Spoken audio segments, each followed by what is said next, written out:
Okay, we are now going to perform a starter draw test on this older Chevy truck.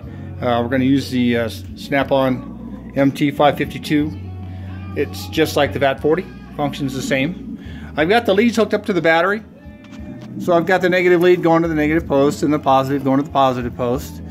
And the next thing I want to look at is, we know a starter is going to draw probably more than 100 amps, somewhere like that. So I'm going to want to put this on the 500 amp scale so I can read the black numbers up here. And again, depending upon which way we have the amp clamp, it's going to go either to the left or it'll go to the right. And that doesn't matter, it doesn't change anything, it's still accurate, it certainly doesn't hurt anything.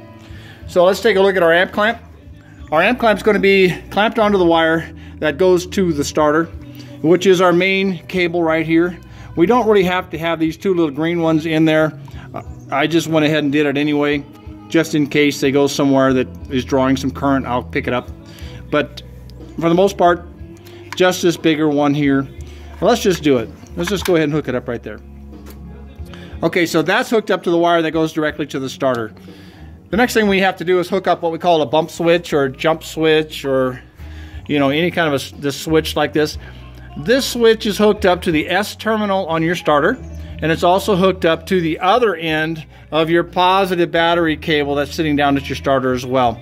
So when I push this button, I'm going to be sending 12 volts to the S terminal on the starter, which is going to engage the solenoid, which then is going to make the starter spin around as well.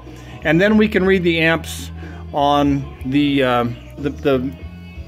machine down here, the Snap-on 552.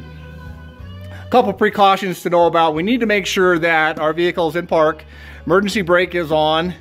Nothing going on with the gas pedal. All that's free, because if this thing should start up and you're standing in front of it, it wouldn't be good.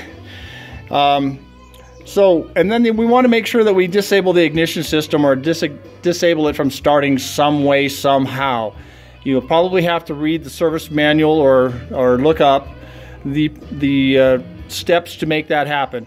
In this particular case, since I have the